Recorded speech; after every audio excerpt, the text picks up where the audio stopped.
quero saudar os irmãos com a paz do Senhor. Em mais esta oportunidade, nós vamos estudar uma importante lição da nossa Escola Bíblica Dominical, que tem por título A Sutileza do Enfraquecimento da Identidade Pentecostal. Nós vamos ver nessa lição qual a relação que tem a identidade pentecostal com o Pentecoste bíblico. E nessa oportunidade nós estaremos estudando aí os 3 tópicos da lição, que são o primeiro tópico, o Pentecoste bíblico.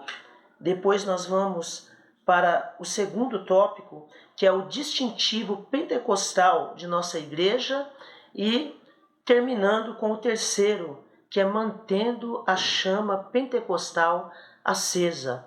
Um assunto muito importante, irmãos, para nós que estudamos a palavra de Deus e principalmente para nós que somos pentecostais. Qual a relação que tem a identidade pentecostal com o Pentecoste bíblico? Eu queria citar para os irmãos a verdade prática. Está lá em Atos capítulo 2, o versículo 4, que diz assim: E todos foram cheios do Espírito Santo e começaram a falar em outras línguas, conforme o Espírito Santo lhes concedia que falassem. Glória a Deus. Então, qual a relação que tem a identidade pentecostal com o Pentecoste bíblico? Isso já começa lá no começo, no início da história, né? Assim que Jesus ele ressuscita, ele fica 40 dias aqui na terra e depois ele é assunto ao céu. E aí os discípulos eles ficam esperando a promessa do Pai. Qual era a promessa do Pai? O revestimento de poder. O revestimento de poder através do Espírito Santo, por meio do derramamento do Espírito Santo. E aí os apóstolos eles estão esperando ali, os discípulos estão esperando ali, né? Durante 10 dias eles esperam. E aí eles estão ali no cenáculo reunidos, orando ao Senhor.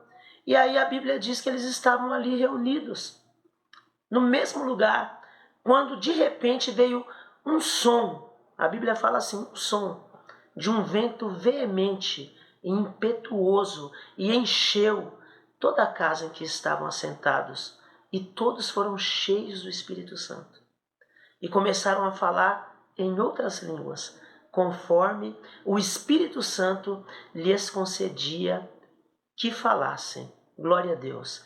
Interessante, né? E todos foram cheios do Espírito Santo.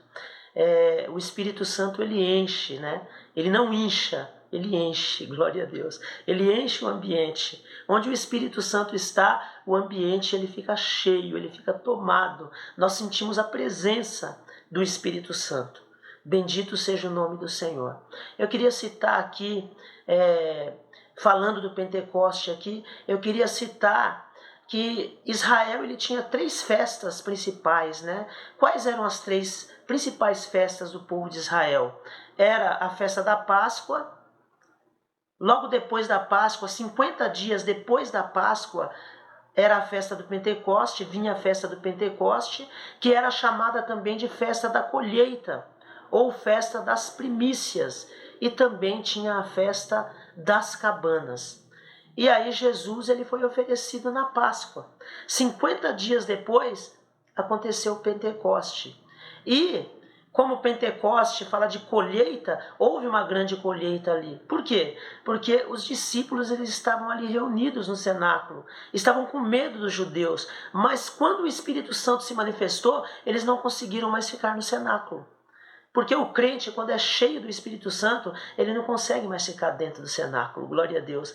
E aí, diz a Bíblia que eles começaram a falar em outras línguas e havia ali algumas nações que estavam naquele lugar. E eles ouviram falar na sua própria língua das grandezas de Deus. E aí eles começaram a perguntar, mas o que é isto? Né? E outros zombavam e diziam assim, eles estão bêbados, estão cheios de mosto. Mas aí Pedro intrepidamente se levantou e, cheio do Espírito Santo, ele começou a pregar. Não, nós não estamos cheios de mosto, não. Mas isso é o que disse o profeta Joel. Nos últimos dias acontecerá, diz Deus, que derramarei do meu Espírito sobre toda a carne. e os vossos filhos e as vossas filhas profetizarão, e os vossos jovens terão visões, e os vossos velhos sonharão sonhos. E aí depois, irmãos, quando Pedro terminou essa pregação, ele não precisou nem fazer convite.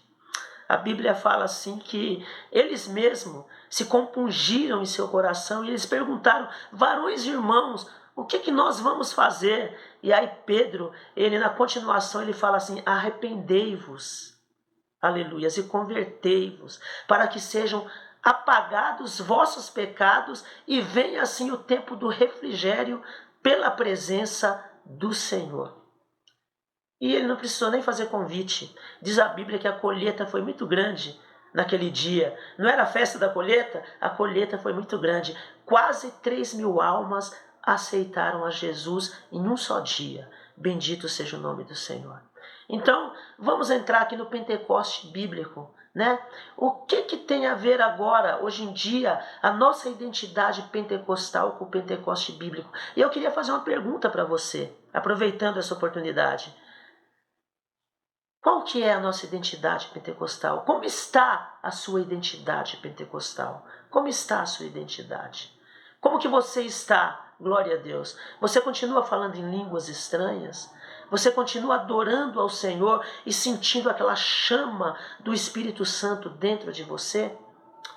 Vamos no primeiro tópico, que fala sobre o Pentecoste bíblico, e aí nós precisamos falar da atuação do Espírito Santo, em primeiro lugar, no Antigo Testamento, né?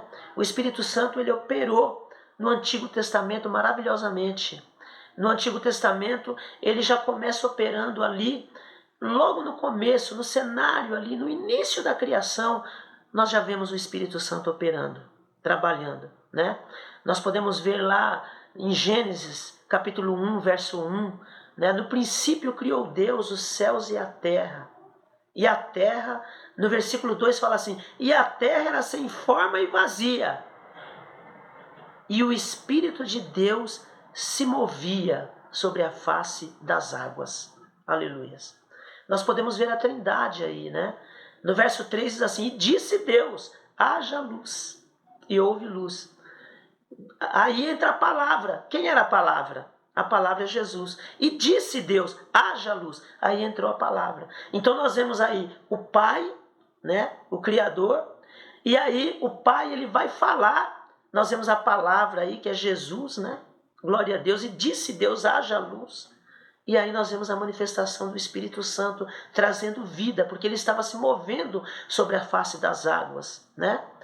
Então nós podemos ver o Espírito Santo, glória a Deus, agindo já no início da criação. Nós podemos ver também o Espírito Santo agindo, capacitando pessoas para a obra do tabernáculo, como capacitou Bezalel. Bezalel foi usado tremendamente por Deus ali para fazer a obra do tabernáculo. Ele que fez o engaste das pedras ali. Foi ele que, junto com Aholiabe, e junto com alguns homens que foram capacitados por Deus, trabalhou também ali nas vestimentas do sumo sacerdote e dos sacerdotes também. Foi ele que trabalhou no madeiramento do tabernáculo. Bendito seja o nome do Senhor. Podemos ver ainda o Espírito Santo trabalhando ali, glórias a Deus, em pelo menos 3 classes de pessoas. E quem eram essas classes de pessoas? O rei, o sacerdote e o profeta. Quando Davi foi ungido rei, a Bíblia diz assim: quando Samuel derrama o azeite sobre Davi, diz assim a palavra do Senhor: o Espírito do Senhor se apoderou de Davi. Sobre o sacerdote também, não é verdade? Estou me lembrando aqui do Salmo 133. Ó, quão bom e quão suave é que os irmãos vivam em união. É como o óleo que desce sobre a cabeça e desce sobre a barba de Arão. Isso fala da completude do Espírito Santo. E também agia sobre os profetas. Glória a Deus. Bendito seja o nome do Senhor. Então era o Espírito Santo que usava a boca dos profetas. Era o Espírito Santo que agia através dos profetas. Mas o Espírito Santo agia sobre essa classe de pessoas, né? O Espírito Santo no Antigo Testamento, ele era gotejado, vamos dizer assim, né? Ele agia só sobre determinada classe de pessoas. Mas no Novo Testamento nós vamos ver o Espírito Santo sendo derramado. O Espírito não é mais dado por medida, mas ele é derramado. Glória a Deus. Vamos agora, irmãos, ir para o nosso segundo tópico, né? Qual que é o nosso segundo tópico? É o distintivo pentecostal da nossa igreja. Glória a Deus. O distintivo pentecostal da nossa igreja. Qual que é o distintivo pentecostal da nossa igreja? O distintivo da nossa igreja é justamente o quê? É a atualidade dos dons espirituais. Nós somos conhecidos, nós pentecostais, somos conhecidos como? Justamente por isso, por crer nos dons espirituais, por exercitá-los, por falar em línguas, glória a Deus. Então, nós cremos piamente na vigência dos dons espirituais, né? Os dons espirituais, eles estão vigentes, eles estão agindo ainda, né? Infelizmente, houve um bispo da igreja chamado Agostinho, e Agostinho, ele era um bispo proeminente da igreja, né? Ele foi o mais proeminente ali da patrística. O que seria a patrística? Os pais da igreja. E ele foi o mais proeminente dos teólogos, dos filósofos ali, e ele, infelizmente, ele entrou por um caminho errado. Deixou de ser servo de Deus, por isso não, continuou sendo servo de Deus, mas ele entrou por um caminho errado quando ele falou que a atualidade dos dons, ela estava restrita. Os dons estavam restritos apenas à era apostólica. Ele fechou a porta dos dons, né? E isso, irmãos, ele entrou na Idade Média, né? Nós vamos sair da época de Agostinho, né? E vamos entrar lá na Idade Média, bem mais para frente. Por quê? Porque Agostinho, ele é da época do ano 354 depois de Cristo até o ano 430 depois de Cristo. Mas aí, quando nós chegamos na Idade Média, nós já estamos lá no ano 1500, né? Na reforma luterana ali que acontece em 1517, mas mesmo com a reforma de Lutero, esse erro, os reformadores não conseguiram se desvencilhar desse erro, né? Por quê? Porque cria-se que os dons eram restritos apenas à era apostólica. Aí, só com o movimento pentecostal é que esse erro foi rebatido, né? Que se voltou novamente a crer na atualidade dos dons espirituais. E falando-se de dons espirituais, eu queria citar aqui para os irmãos, né, quais são os dons espirituais. Paulo fala desses dons, né? São pelo menos 9 dons, né? Deus é infinito, tem mais dons? Tem, mas Paulo cita 9. Eu queria citar os 9 para os irmãos aqui. Existem os dons de revelação. Quais são os dons de revelação? Palavra da sabedoria, palavra do conhecimento e discernimento de espírito. Mas também existem os dons de poder. Quais são os dons de poder? O dom de operação de maravilhas, né? É dom de poder, irmãos. Precisamos buscar esses dons. Glória a Deus. Aleluia. Precisamos buscá-los. Operação de maravilhas. A Bíblia também fala dos dons de curar. E aí a palavra dons está no plural. Por quê? Porque isso fala da maneira criativa que Deus age, né? Às vezes a gente acha que Deus vai agir de um jeito e Deus age de outro, né? Para o cego Bartimeu, Jesus perguntou: o que queres que eu te faça? E ele falou: Senhor, que eu veja. Jesus falou: então vê, a tua fé te salvou. Mas para aquele cego de nascença, a Bíblia diz que Jesus cuspiu no chão, fez lodo, untou os olhos do cego e falou: vai e lava-te no tanque de Siloé. Ele foi, se lavou e voltou vendo. Mas teve um outro cego que Jesus teve que cuspir nos olhos dele para ele poder ver. E aí ele viu, glória a Deus. Então, irmãos, o Senhor Jesus, ele tem várias maneiras de agir. E ele também usa os seus servos de várias maneiras para agir, né? Então são dons de poder. O dom de operação de maravilha, os dons de curar e o dom da fé, dons de poder. E nós temos ainda os dons de elocução ou os dons verbais, que são o dom de línguas o dom de interpretação das línguas e o dom de profecia. Glória a Deus. Vamos, irmãos, para o nosso terceiro tópico, né? O nosso terceiro tópico é mantendo a chama pentecostal acesa. E eu queria perguntar para você, nesta noite aqui, em que eu estou dando esta aula para os irmãos. Irmãos, você está mantendo esta chama acesa? Há quanto tempo que você não fala em língua estranha? Há quanto tempo que você já não sente mais o agir do Espírito Santo? O Espírito Santo está aí do teu lado, glória a Deus. Ele está aí junto com você, aleluia. E Ele quer que você sinta a presença dEle, glória a Deus. O Espírito Santo, Ele está conosco. E os dons, eles estão vigorando na nossa época, glória a Jesus. Então nós precisamos manter a nossa chama, a chama pentecostal acesa. Por quê? Porque essa é uma marca distintiva dos pentecostais. Esta é uma marca nossa, irmãos. Glória a Deus, aleluias. Quando Gunnar Wingre, quando Daniel Berg, eles aportaram aqui no Brasil, eles vieram com essa chama pentecostal. Não é verdade? E eu não poderia deixar de falar do movimento pentecostal que teve na Rua Azusa também. Antes deles virem para cá, né? Na Rua Azusa teve um movimento pentecostal maravilhoso.